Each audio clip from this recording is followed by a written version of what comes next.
Okay, we've got more news coming in. The Hill is reporting GOP senators are now criticizing the Biden White House for purposely slow walking and then tanking border security talks. Republican senators, the Hill says, suspect the White House did not want President Biden to agree to a deal. We've got Fox News' Rich Edson standing by live from the White House with the latest. Rich, good to see you.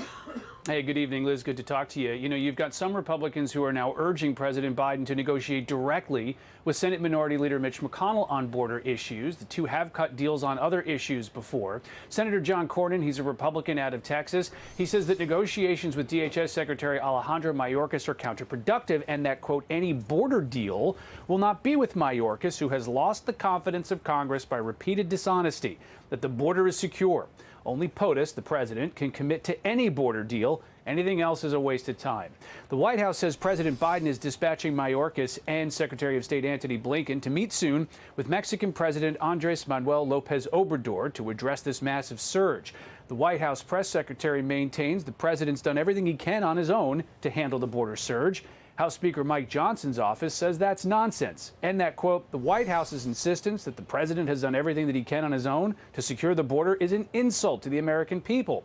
In fact, it's been this administration's policies that President Biden can reverse that have led to the historic crisis we are seeing on a daily basis. Johnson wrote the president to urge his administration to stop mass parolees into the country, expedite removals, reinstate the policy where migrants need to wait out their asylum claims in Mexico instead of in the U.S., and renew border wall construction. Democrats and Republicans in Congress are negotiating a potential border deal. It would also provide border funding, along with funding for Ukraine and Israel. Liz? Rich Edson, thank you so much. Merry Christmas to you. Always great journalism for you. Good to see you. Joining us now, let's bring in former acting ICE Director Tom Homan. Tom, we've got breaking news coming in.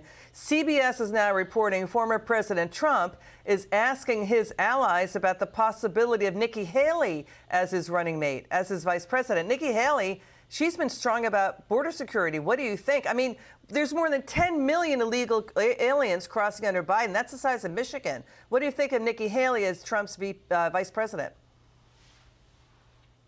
Look, Nikki Haley's strong on the border, absolutely. Most of what she says out there in the field is repeating what the Trump administration did. So she's strong on the border. No one's stronger than President Trump, and he proved that during his administration. He had unprecedented success.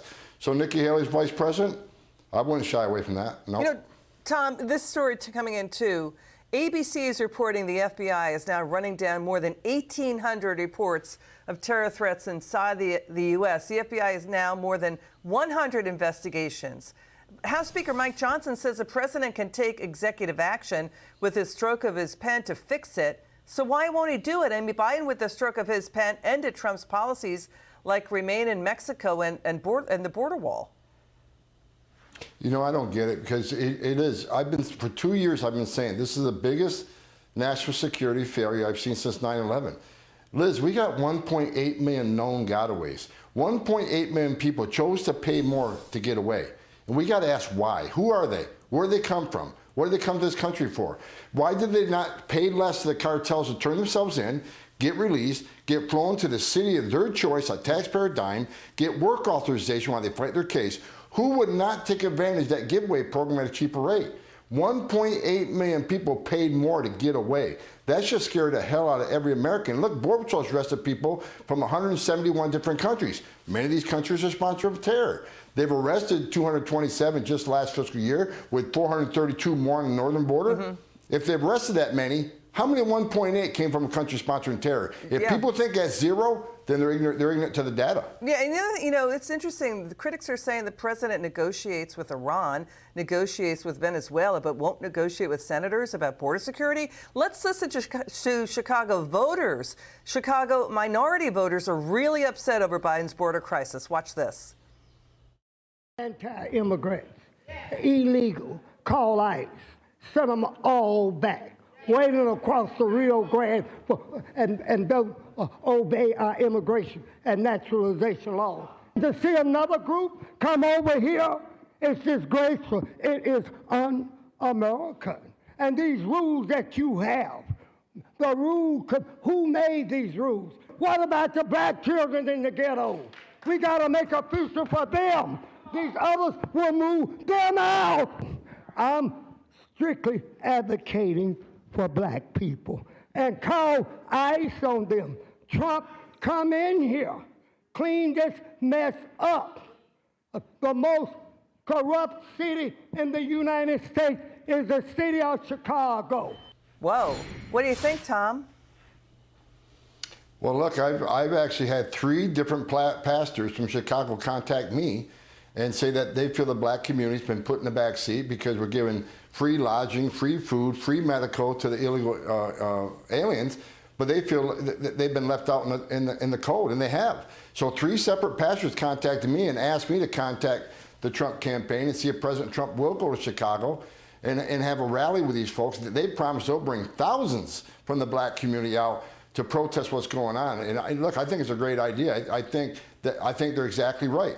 The residents of Chicago have been left in the dark. And look, we got homeless vets in Chicago. They don't have a free hotel room. They don't get a hot shower. They don't get 3 squares a day. So exactly right. Under this administration, it's America last. Yeah, it's so, and also this. Tom, I want your reaction to former Presidents Bill Clinton and Barack Obama on illegal immigration. They were tough about it. They were saying follow the law. They were standing up, these Democrat presidents, for border security. When you hear what they said, you're going to see how far to the left and off the rails this Biden White House has gone. Watch this. All Americans, not only in the states most heavily affected, but in every place in this country, are rightly disturbed by the large numbers of illegal aliens entering our country. The jobs they hold might otherwise be held by citizens or legal immigrants. The public service they use impose burdens on our taxpayers. That's why our administration has moved aggressively to secure our borders more. But today, our immigration system is broken, and everybody knows it. Families who enter our country the right way and play by the rules watch others flout the rules. Business owners who offer their workers good wages and benefits see the competition exploit undocumented immigrants by paying them far less. All of us take offense to anyone who reaps the rewards of living in America without taking on the responsibilities of living in America. Did you hear that? But they would be, labeled by the far left as extremists. This Biden White House has gone off the rails. This is not normal. We're living in abnormal times under this Biden White House. You know, this is what upsets me the most, and I say this all the time. I worked for 6 presidents, starting with Ronald Reagan. I worked for President Obama and Clinton as a career special agent. Every president I've worked for took steps to secure the border because they understood you can't have national security if you're not border security. You need to know who's coming in, what's coming in. No one did more than President Trump. What he did was unprecedented. But Joe Biden is the first president in the history of this nation who came in office and unsecured the border.